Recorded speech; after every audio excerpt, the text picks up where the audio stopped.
Hi hello నమస్తే welcome back to Saubhagya vlogs. Welcome back to one more vlog. అందరూ ఎలా ఉన్నారండి, ఏం చేస్తున్నారండి? ఇది ఫ్రైడే వ్లాగ్ అండి. అర్లీ మార్నింగ్ యాజ్ యూజువల్ పూజ అయితే కంప్లీట్ చేసుకుంటున్నాను, దీపారాధన అయితే చేసుకుంటున్నానండి, మీతో షేర్ చేసుకుంటున్నాను. అర్లీ మార్నింగ్ పూజ చేసుకుంటే చాలా బాగుంటుంది కదా, పాజిటివ్ వైబ్రేషన్స్ ఇంటంతా వ్యాపించి ఆ డే మొత్తం కూడా మంచిగా నడుస్తుందని నా ఉద్దేశం అండి, నా అభిప్రాయం. అది అందరికీ అలాగే ఉండాలని అయితే లేదు కదా, నాకైతే నేను అలానే ఆలోచిస్తానండి. నా వరకు నేనైతే ఇలానే ఆలోచిస్తాను, అలాగే చేసుకుంటూ వెళ్ళిపోతూ ఉంటాను. నాకు అలవాటండి, డైలీ ఇలా అర్లీ మార్నింగ్ లేచి ఇల్లంతా శుభ్రం చేసుకొని ఇలా పూజ చేసుకోవడం అంటే నాకు అలవాటు. ఈ విధంగా అయితే చేసుకుంటాను. చాలా డే మొత్తం ప్రశాంతంగా ఉంటుంది. మీలో కూడా ఇదే అలవాటు ఉందా? అందరికీ ఉంటుందిలేండి దాదాపు. ఆ రోజు వచ్చి ఏకాదశి అండి, ఫ్రైడే ఏకాదశి పడింది. అలాగే విష్ణు సహస్రనామం అయితే చదువుకుంటున్నాను. ప్రతి ఏకాదశికి, పున్నం ముందర వచ్చే ఏకాదశికి ఈ విధంగా నేను పూజ చేసుకొని ఉపవాసం ఉండి విష్ణు సహస్రనామం అయితే చదువుకుంటానండి. ఆ చదువుకుంటే చాలా మనకి మంచి మార్పులు వస్తాయండి లైఫ్లో అయితే కూడా. ఒక్కసారి ట్రై చేసి చూడండి, చాలా వరకు తెలిసే ఉంటుంది. పెద్దవాళ్ళకి తెలియని వాళ్ళ కోసం అయితే చెప్తున్నాను. ఇక్కడైతే పెళ్ళికి వెళ్తున్నామండి. పెళ్ళి కూతుర్ని చేస్తామని చెప్తే ఇంటి దగ్గరికి అయితే వెళ్తున్నాము. అక్క, నేను కలిసి, మా నైబర్ అక్క, అందరం కలిసి అయితే వెళ్తున్నాము. బాగా తెలిసిన వాళ్ళేనండి, అందుకని ఇంకా పెళ్ళి కూతురు చేసేటప్పుడైతే కనిపించి వచ్చేద్దామని చెప్పి వెళ్తున్నాము. ఇదిగోండి పందిరి అయితే రెడీ చేసేసారు. చాలా బాగా గ్రాండ్గా జరిగిందండి పెళ్ళి అయితే. పెళ్ళి కూతురు మళ్ళీ రిసెప్షన్కి అయితే వెళ్ళాము ఈవినింగ్ టైంలో.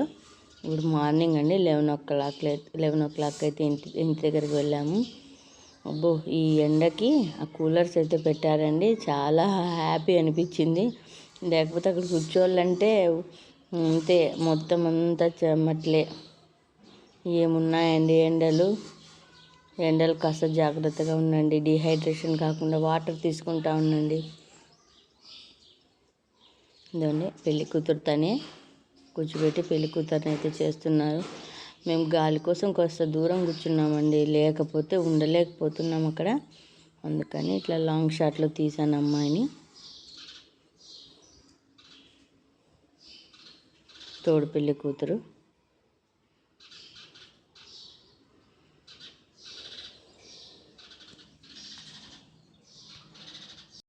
పెళ్ళిళ్ళు అంటే సందళ్ళు కదండి, హల్దీ కాబట్టి ఎక్కువ శాతం అందరూ ఎల్లో కలర్ డ్రెస్సెస్ వేసుకున్నారు. నా పక్కన పిచ్చుక సౌండ్ చేస్తుంది, ఇగ్నోర్ చేసేయండి. ఇక్కడ బాగుంది కదా చల్లగాని, కూర్చొని నేను వాయిస్ ఓవర్ ఇస్తున్నాను. పిచ్చుకలు నాకంటే స్పీడ్గా సౌండ్ చేస్తున్నాయి. ఇగ్నోర్ చేసేయండి. ఏకాదశి కదా, ఈవినింగ్ అయితే నేను గుడికి వచ్చానండి, వెంకటేశ్వర స్వామి గుడికి. 5:30-6 కల్లా వచ్చేసాను. అందుకని ఇంకా ఎవరు జనం అయితే లేరండి. హ్యాపీగా మొక్కేసుకొని టెంకాయ కొట్టేసుకున్నాను.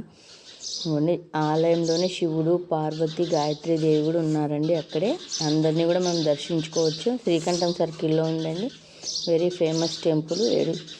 ఏడుకొండలవాడు వెంకటరమణ గోవింద. ఆ రోజు ఏకాదశి కనుక స్వామివారిని దర్శించుకున్నాను. అంత ప్రశాంతంగా మొక్కున్న తర్వాత నేను వీడియోస్ అయితే తీస్తానండి. కేసరిబాత్ ప్రసాదం పెట్టారు, ఇంకా టెంకాయ కొట్టించుకున్నాను. ఇదండి తులసి దళం అయితే మనకి ప్రసాదంగా ఇచ్చారు. ఇంకా టకటక ఇంటికి వచ్చేసి డ్రెస్ చేంజ్ చేసేసుకున్నాను. అట్లా రెడీ అయిపోయాను, రిసెప్షన్కి వెళ్దామని చెప్పేసి సింపుల్గానే రెడీ అయిపోయానండి. ఎందుకండి హెవీ ఎండల కాలంకి, హీట్కి అవి మనం శారీస్ కట్టుకోవాలి, పట్టు చీరస్ కట్టుకోవాలంటే చాలా ఇబ్బందిగా ఉందండి. అసలు నగలు వేసుకోవాలన్నా చిరాగ్గానే ఉంది. ఇదండి రిసెప్షన్, పెళ్లి కూతురు పెళ్లి కొడుకు వెల్కమ్ అన్నమాట. ఇక్కడ వెల్కమ్ చెప్తున్నారు వీళ్ళు పూలేసి.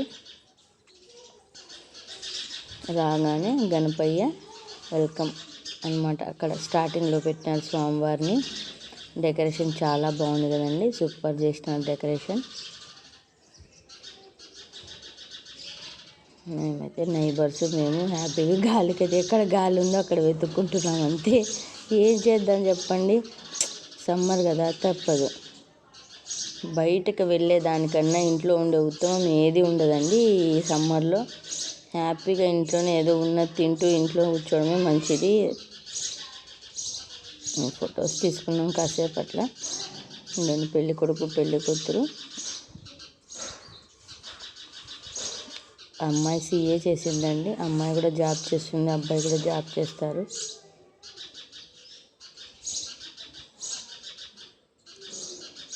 వాళ్ళు ఫోటోషూట్ చేసుకుంటున్నారండి. ఇంకా చూడండి, భోజనాలకు వచ్చారు చూడండి రష్. ఆడ మనకి వంతు వచ్చేదలకనే సుమారు టైం పట్టేసిందండి. చూడండి రష్ ఏ విధంగా అయితే ఉందో. ఏదో దొరికింది తినేసి, ఐస్ క్రీమ్స్ ఉంటే, పళ్ళు ఫ్రూట్స్ ఉంటే తినేసాము. హ్యాపీగా ఇంటికి అయితే వెళ్ళిపోయామండి. లంచ్ చేసేసి భోంచేసి ఇంటికి వచ్చిన తర్వాత మీకు చెప్తున్నాను. ఈ వీడియో లైక్ చేయండి, షేర్ చేయండి. నా వీడియోస్ అయితే చూస్తున్నారు కానీ లైక్ ఎవరు చేయట్లేదండి. సబ్స్క్రైబ్ చేసుకొని లైక్ చేయండి. మీ సపోర్ట్ ఎంతో అవసరం కదండి మాకు. మా పాప కూడా చెప్తుంది, మీకు హాయ్ చెప్తుంది, బాయ్ హాయ్ అని చెప్తుంది. ఇది సాటర్డే వ్లాగ్ అండి. Next day vlog, Saturday vlog కూడా ఇందులోనే ఇంక్లూడ్ చేశాను. వాళ్ళ శని త్రయోదశి అండి. చాలా శనిదేవునికి ఇష్టమైన రోజు అన్నమాట. మంచి రోజే. శని రోజు త్రయోదశి కలిసి వచ్చిందంటే అది శని త్రయోదశి అవుతుందండి. శనిదేవునికి ఇష్టమైన రోజు. మాకు ఇంటి వారం కనుక మేము ఆ రోజు అయితే కలశం పెట్టి పూజ చేసేసుకున్నామండి. ఇంకా నువ్వుల నూనె, టెంకాయ, ఉద్బత్తీలు, పూలు, నువ్వులు అన్నీ రెడీ చేసుకున్నానండి. శనిదేవునికి నువ్వులు సమర్పించి నువ్వుల నూనెతో అభిషేకం చేస్తే ఆయనకి ఇష్టం కదా, అందుకని తీసుకున్నాను. ఈ లోపల చట్నీ అయితే చేసి ఇడ్లీ చేసి పెట్టేసి వెళ్ళానండి. వచ్చేపాటికి 10:30, 11 అవుతుంది కదా. వస్తేనే పిల్లలు తింటారని చెప్పి ఆల్రెడీ చేసేసి వెళ్ళాను. పిల్లలకైతే పెట్టేశానండి, అంతసేపు ఉండేరు కాబట్టి పిల్లలు. మేమైతే గుడికి రెడీ అయిపోయినాం, వెళ్తున్నాము. ఇదిగోండి, నీలాంజనం సమాభాసం రవిపుత్రం యమాగ్రజం ఛాయా మార్తాండ సంభూతం తం నమామి శనేశ్వరం. ఈ విధంగా ఓం శం శనేశ్వరాయ నమః అంటూ నవగ్రహాల చుట్టూ 9 ప్రదక్షిణలు వేసుకొని అందరికీ పూలు సమర్పించుకొని నువ్వులతో అభిషేకం చేస్తే ఆయనకి ఇష్టపడతాడండి. నువ్వుల నూనెతో చేసిన నువ్వుల నూనెతో దీపం వెలిగించి చాలా అంటే కొంచెంలో కొంచెం దాటగలిగిన కష్టాలు ఇవ్వు తండ్రి అని చెప్పి మొక్కోవాలి. కానీ అసలు కష్టాలే వద్దు తండ్రి అనేది మనం చెప్పుకోకూడదంట. ఆయన దానికే ఈయన మనకు సాయం చేసేటట్టుగా ఉంటాడు. మనం చేసే ఈ నువ్వుల నూనెకి ఆయన ఇష్టపడతాడంటండి. అది టీవీలో చెప్పగా విన్నాము. మనకు కూడా ఎంతవరకు అది కరెక్ట్ అనేది అంటే, చేసుకుంటూ పోతే అన్నీ మంచివేనండి. ఇదే చేయాలి అదే చేయాలని ఏం లేదు. మన మనసుకు అనిపించింది చేయడమే. మంచి జరగాలంతే, అందరికీ మంచి జరగాలి. నుండి నువ్వులతో అభిషేకం అయితే చేస్తున్నాము. నువ్వులతో 2 రకాలుగా అభిషేకం అయితే చేసాము. దీపం అయితే లేచి పిల్లలతో కూడా వేపించానండి. మంచిదే కదా. ఇదండి ప్యూర్ నువ్వుల నూనె అండి, పూజ నువ్వుల నూనె. ఇది చాలా ప్యూర్ అండి, వాటినే తీసుకోవాలి. నేనైతే కొంచెం తీసుకొని పెట్టుకుంటాను ఇంట్లో, చిన్న బాటిల్. వీక్లీ వన్స్ అట్లా శనివారం అయితే తీసుకొని వెళ్తూ ఉంటాము. శనికి ప్రీతికరం అంటండి. నువ్వుల నూనెతో అభిషేకం చేస్తే ఆయన ముగ్ధుడవుతాడంట, ఇష్టపడతాడంట అని విన్నాను నేను. అదైతే కరెక్టే, వాస్తవమేనండి. ఇక తర్వాత ఆంజనేయ స్వామిని అయితే మొక్కునికి వచ్చాం లోపలికి. ఇంకా పక్కనే ఆంజనేయ స్వామి టెంపుల్లోనే నవగ్రహాలు ఉన్నాయి. పిల్లలకైతే కొత్త సైకిల్ అయితే తీసుకున్నామండి. బాబుకోటి పాపకోటి. సమ్మర్ కదా, పాత సైకిల్ అయితే విరిగిపోయిందంతా, అందుకని కొత్తది తీసుకున్నాం.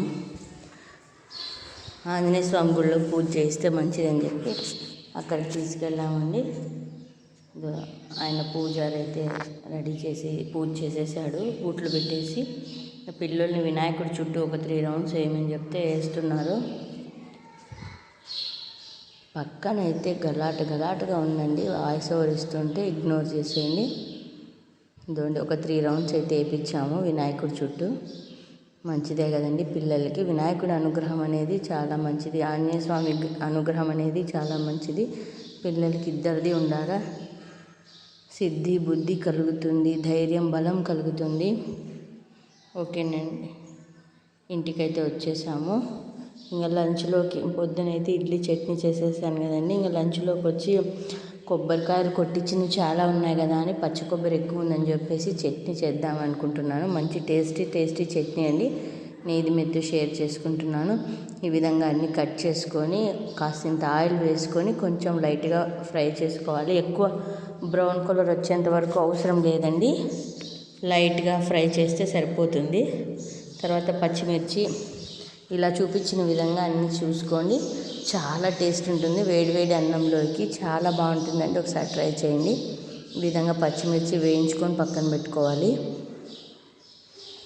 తర్వాత ఆనియన్స్ కూడా వేసి కాస్తంత ఫ్రై చేసుకోవాలండి. ఎక్కువ బ్రౌన్ కలర్ అవసరం లేదండి, సాఫ్ట్ అయితే చాలు. అంటే బాగా కొంచెం రంగు మారితే చాలండి, ఇవి బాగుంటుంది. దీనికి కూడా కాస్తంత ఆయిల్ వేసుకొని ఫ్రై చేసుకోవాలి. ఇదండి ఫ్రై అయిపోయాయి కదా, ఈ విధంగా ఫ్రై అయితే చాలు. కాస్త చింతపండు, టమోటాలండి. టమోటాలోకి చింతపండు వేసామనుకోండి మగ్గిపోతుంది. ఎందుకంటే ఇందులో వాటర్ వేయట్లేదు. వాటర్లో నానబెడితే వాటర్ తగలకుండా పెట్టుకున్నాం అనుకోండి, ఫ్రిడ్జ్లో పెట్టుకుంటే 1 వీక్ దాకా ఉంటుంది చట్నీ, చాలా బాగుంటుంది. ఇంకా రైస్ కూడా పెట్టేసాను ఒకవైపు. ఈలోపు అవన్నీ చల్లారిన తర్వాత మిక్సీకి వేసుకున్న రోట్లో దంచితే ఇంకా చాలా బాగుంటుందండి. నాకు టైం లేక నేను ఈ విధంగా కచ్చా పచ్చా దీంట్లోనే నూరేసుకున్నాను. తెల్లవాయి కూడా వేసుకోవాలి. ఇందులోకి ఉప్పు వేసి కాసింత అట్లా లైట్గా గ్రైండ్ చేసుకోవాలి. ఎందుకంటే ఎక్కువ నున్న కాకుండా కచ్చా పచ్చాగానే ఉండాలండి ఈ చట్నీ. ఇంక ఇప్పుడు టమోటాలు చింతపండు వేసేసి, టమోటాలో వచ్చిన వాటర్ ఉంటుంది కదా, గుజ్జు అదే మనకు సరిపోతుంది చట్నీకి వాటరు. ఇదండి ఈ విధంగా నేను కచ్చా పచ్చాగా అయితే దంచుకున్నాను. ఎక్కువ నున్నగా అయితే అవసరం లేదండి, అన్నంలో తినేది కాబట్టి చాలా బాగుంటుంది. ఈ విధంగా లాస్ట్లో వేయించిన ఉల్లిపాయలు వేసుకొని ఈ విధంగా కలిపి పెట్టుకోవాలి.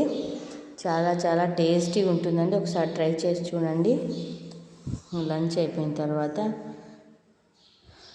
ఆ పిల్లలు కాయ అని అడిగితే పండు మన ఇంట్లో సిద్ధోటింకాయ ఉంటే తీసేసుకున్నాను.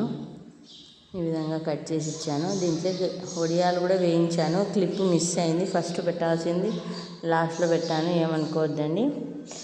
ఇప్పుడు వడియాలు మనం రైస్ బియ్యం నానబెట్టి చేసుకుంటాం కదా, ఇది కూడా నేను మీకు నెక్స్ట్ బ్లాగ్లో మీకు ఇంక్లూడ్ చేసి చూపిస్తానండి. వడియాలు ఇట్లా పెట్టుకునేది సమ్మర్లో నేను కలిసి అమ్మమ్మ కలిసి పెట్టామండి. అది కూడా నెక్స్ట్ వచ్చే బ్లాగ్లో మీతో నేను షేర్ చేసుకుంటాను ఎలా పెట్టాము అనేది. చాలా టేస్టీగా ఉంటాయండి ఇవి. అందరికీ తెలిసింది, అందరూ పెట్టుకుంటారు సమ్మర్లో. మా సైడ్ అయితే అందరూ పెట్టుకుంటారండి ఇవి. సమ్మర్ వచ్చిందంటే వడియాలు బాగా పెట్టుకుంటారు, అన్నం వడియాలు అవి. ఇది వచ్చి మజ్జి మిరపకాయలు కూడా వేసుకున్నాము, చల్ల మిరపకాయలు అంటారు కదా. ఇదండి అన్నీ రెడీ అయిపోయి లంచ్ అయితే ఓకే రైట్.